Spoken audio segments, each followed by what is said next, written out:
Thank you very much. So, the sermon title of our passage today is called Great Expectations. So, Great Expectations. So, this week, not even this week, the last couple of weeks, the internet at our home has been incredibly slow. I mean, there is nothing as frustrating as when your internet is slow. Like you be browsing something and then you get this message, no internet, and then you have to work, or then have to wait.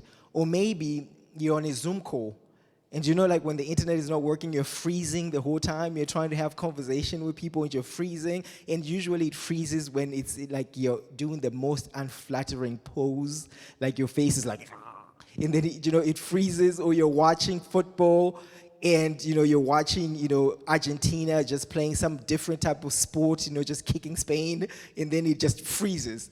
It is the most frustrating, and my family can attest. It's been very frustrating these last few days, and I think I know what the issue is. I think I've isolated to what the issue is because it's something to do with the Wi-Fi. So when we plug it using the wires, it's fine. So it is something to do with the Wi-Fi router. So, but then I'm like, this means I have to call someone, right? You gotta call someone, but I've not. I've not called anyone. I'm dreading calling anyone. But I think I'm gonna have to do it. But the thing is, have you ever tried to call the customer service, right? First, you can't find their numbers.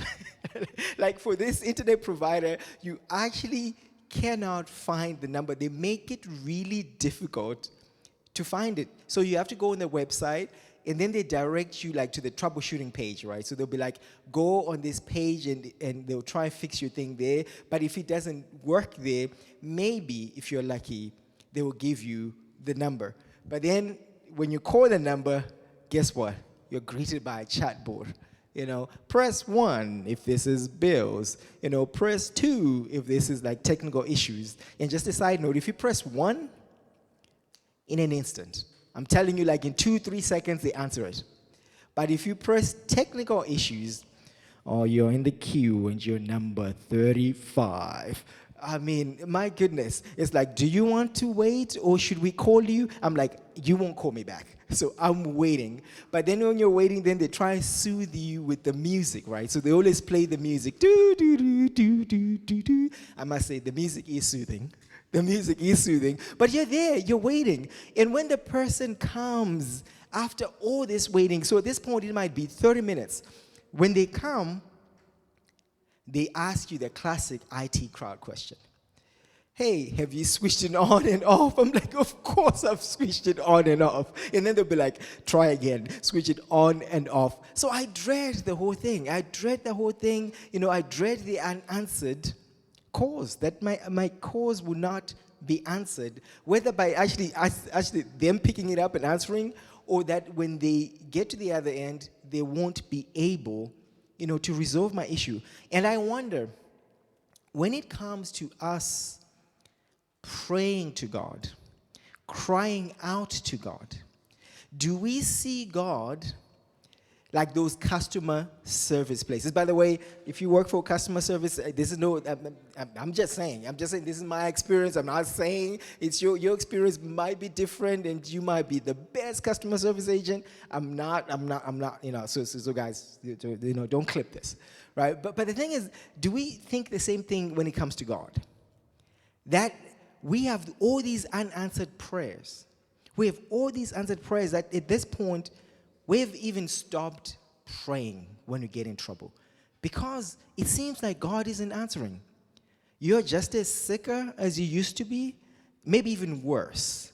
You're still looking for a job. You still haven't found the job that you're looking for. You're still unemployed when you want a job. You're still looking for a spouse. You're still looking to get pregnant. You're still having issues. You still have the jam that you had before. So you're thinking to yourself, what's the point? God does not answer prayers. And you're thinking to it, and you might not even be a Christian. You might just be exploring, and at one time you're in a really, really tight spot. And at that point, you're like, I'm just going to pray to this unknown God. And you just prayed. And then even you have an experience of unanswered prayer. So what do you do that? Is God, like the customer service agents, that it's so hard to get to him. And if you're a Christian, if you've been a Christian for a while, now you really have to wrestle with unanswered prayer. Because when you read like a psalm like we have today, like on the next slide, it will have promises like this. The righteous cry out, and the Lord hears and rescue them from all their troubles. So just on the previous slide, So what gets me is that all their troubles. If it was some, I can buy that. If it was like the Lord rescues you from some trouble, you're like, okay, that I get.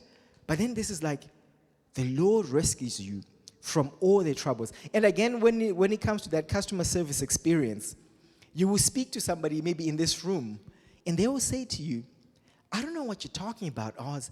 I called them, and they answered me in the first 10 seconds. So they give you the experience, and they try to actually say, this company is good.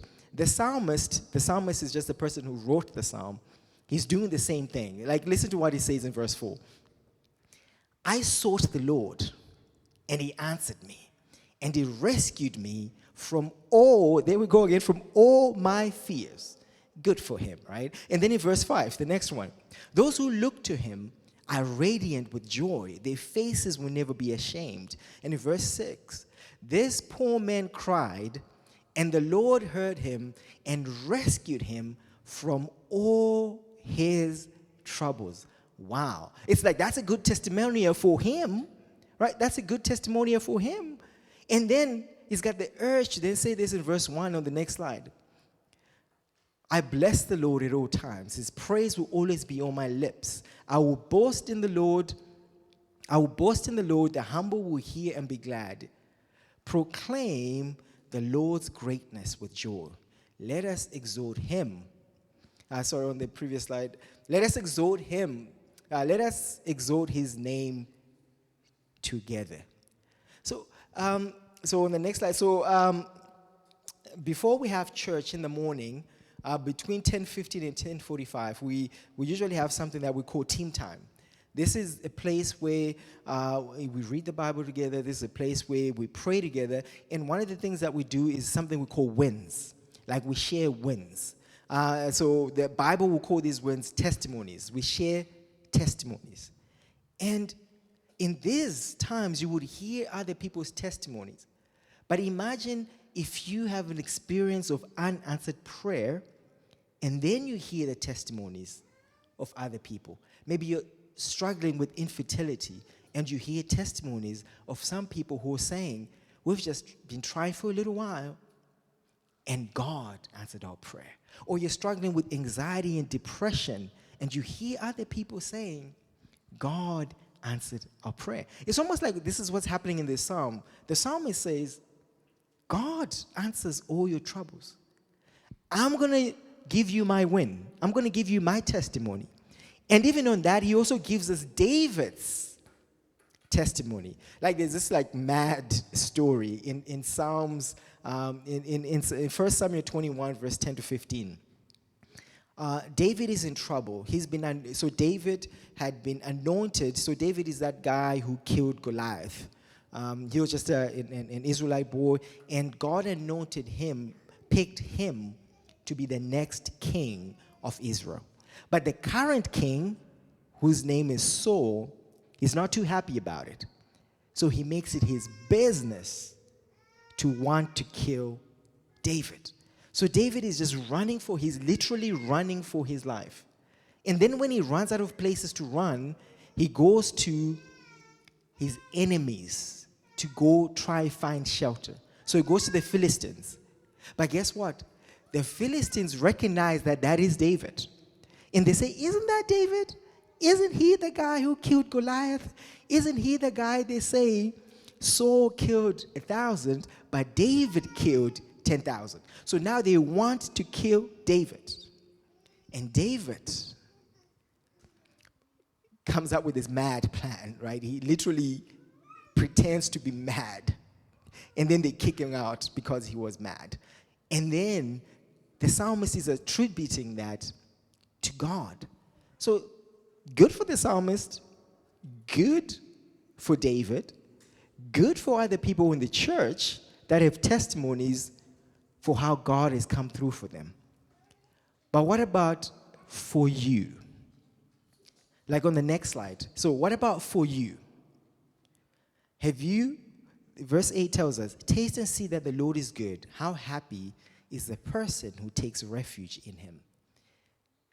Have you experienced that rescue for yourself? How can you reconcile your lived experience with unanswered prayers? You have prayed to God, you have cried out to God, and it seems God has not answered you. But yet the psalmist claims that God rescues you, not from some trouble, but from all your troubles. Might I suggest to you,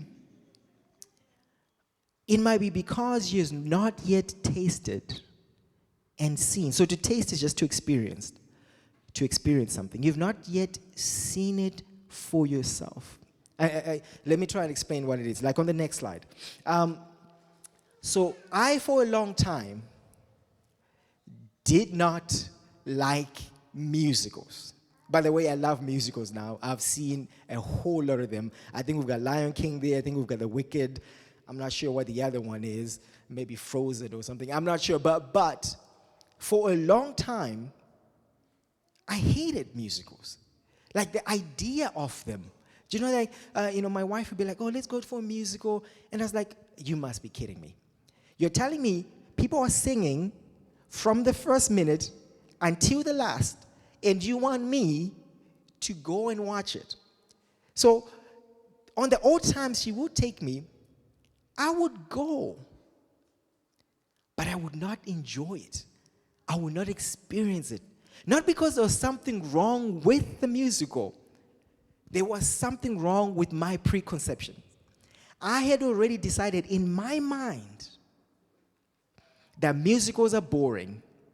So ergo, they were boring to me. So I didn't taste and see that the Lord is good. So on the next slide. So I wonder, I'm just wondering, do your preconceptions, so your preconceptions is the things that you think, are they stopping you from experiencing, for tasting and seeing the true enjoyment? So what am I saying here? I'm saying, are your preconceptions or what all my troubles means stopping you from enjoying the rescue of God? Because as this slide tells us, your preconceptions shape your expectations. Let me say that again. Your preconceptions, what you think, shapes your preconception. So on the next slide, just to try and make my point to you.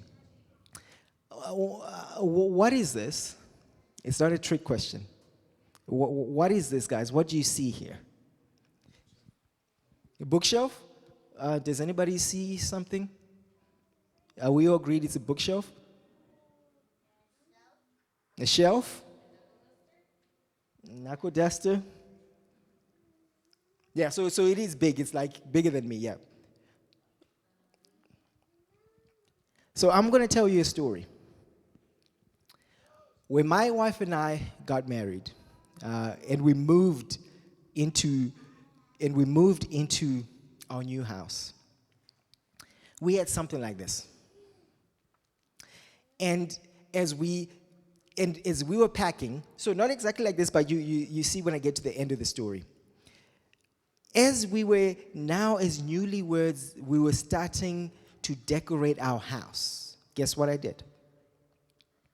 I picked up books and started to put it on this contraption, of which my wife turned to me and said, "What are you doing?" And I said, "Wifey, I am putting the books on the bookshelf." She said, No, hubby. That is not a bookshelf. That is a display unit. It's a display unit where we put photographs, where we put vases, where we put flowers, where we decorate the house. But do you see how my preconception of what this was? I was going, this is a bookshelf. So it shaped my expectations of what the thing was. Same for my wife. For her, it was a display unit. So we had our first argument in our marriage right there. Bookshelf or display unit. But anyway, we have made it because this week we'll be celebrating 15 years. Come on now. So the bookshelf and the display unit did not stop it. So we worked on our preconceptions and our expectations. So now I say to you on the next slide.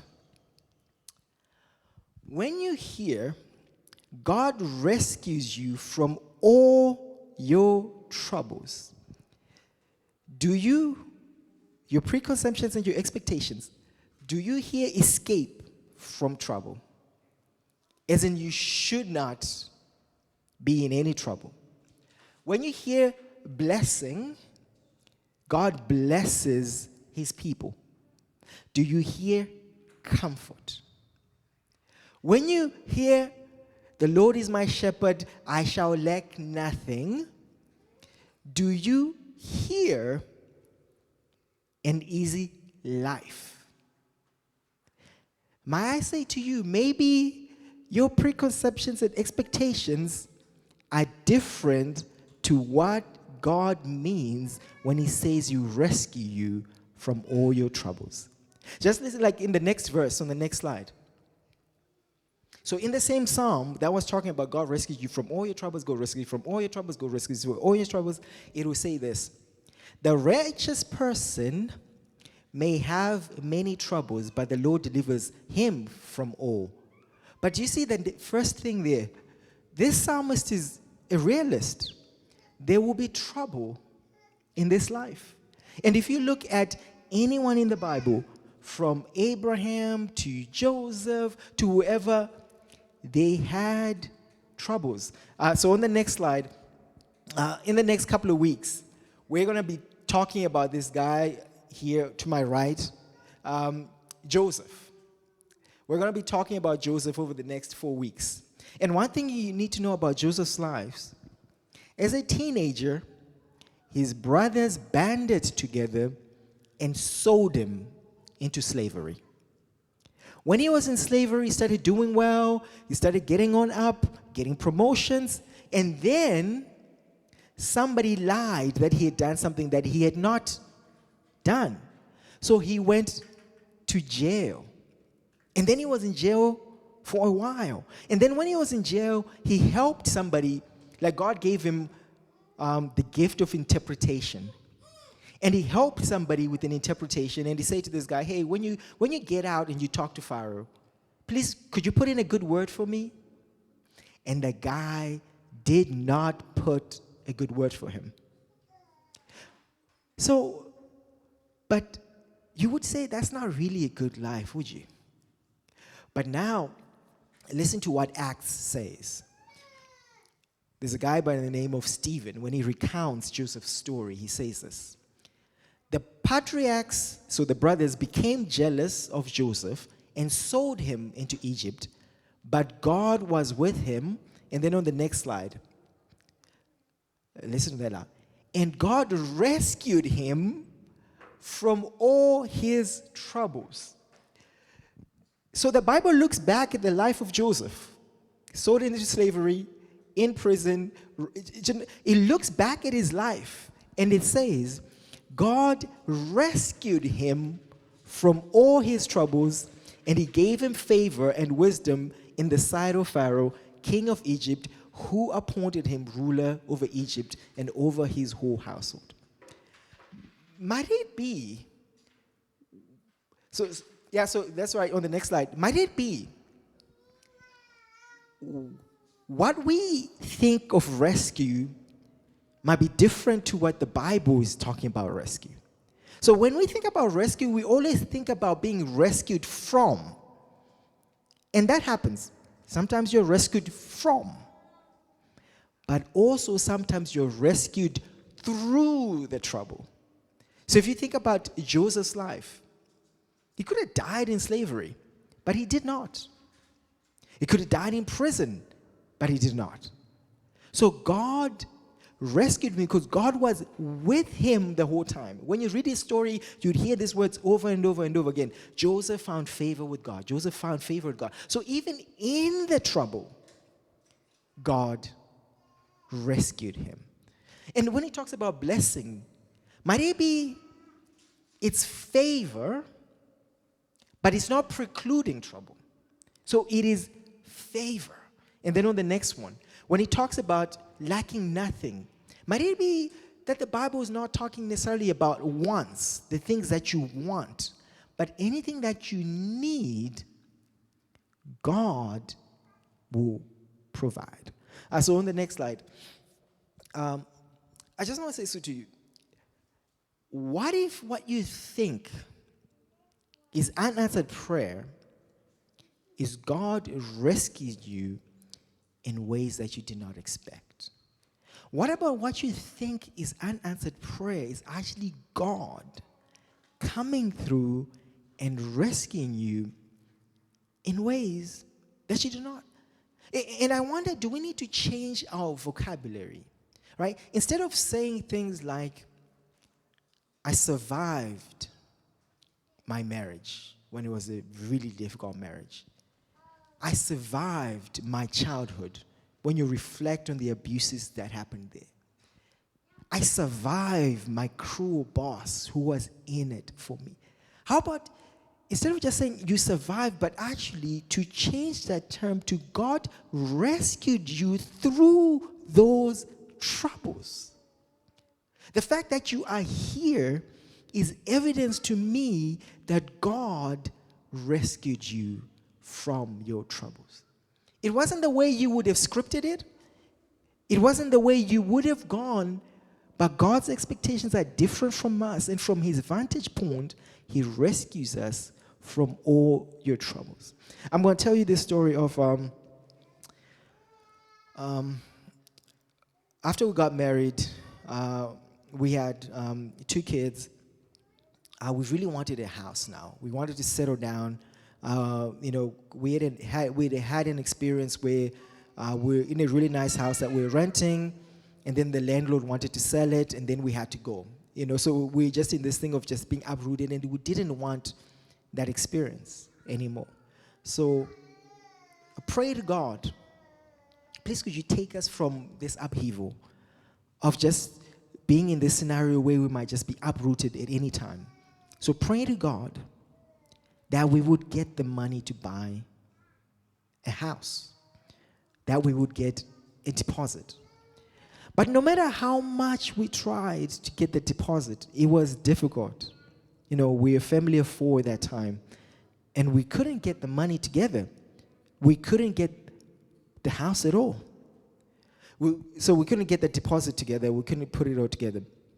So we're praying, God, please, could we find some way to get this house?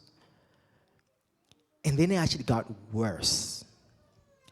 I got told I was being let go, as in another company had come and there'd been some kind of merger. So they were saying, Oz, you need to go, and you've got 6 months to leave. You got 6 months to go. So I'm thinking to myself, now I'm actually in a worse position, right? I had prayed for God to rescue me from the trouble. Maybe you might actually say it's not that much of a trouble at all. But now I'm actually in a worse position. Now I'm in these periods where I'm having to look for a job because now I've got 6 months to go. And again, I'm praying, God, could you find something? Could you find something? Could you find something? So that's not how I would have scripted it. But let me tell you, when I look back now, I am glad I was let go. Because what happened, just in the thick of time, I would not have done it this way. I would not have scripted it this way. I found a job that paid me more, and then the old job were going to give me a severance package, and that severance package became the deposit for the house that we're going to buy. Do you see how God came through? Not the way I would have scripted it, not the way I, as the scriptwriter, would have done it. And we look back at that time, and I say, God rescued us from all our troubles. And I just hope this psalm reframes things for you. And one thing that I want us to take away is, I want you to look at your life, because sometimes it's hard in the present moment when you are in the suffering, when you're in a jam. It is really difficult to see what God is rescuing you from or through. But what I want you to do today, when you go home, what I want you to do is, I want you to look back over your past. I want you to look back at some of the jams that you were in. And I want you to actually see that that was God's rescue. At that time, you did not see it. At the time, you did not see it. But I hope now today, as you reflect and you actually go, wow, when I look at it all, it was God. I would not have done it that way. But actually, God has greater expectations for you as to how He is going to rescue you from all your troubles. So just invite the music team again.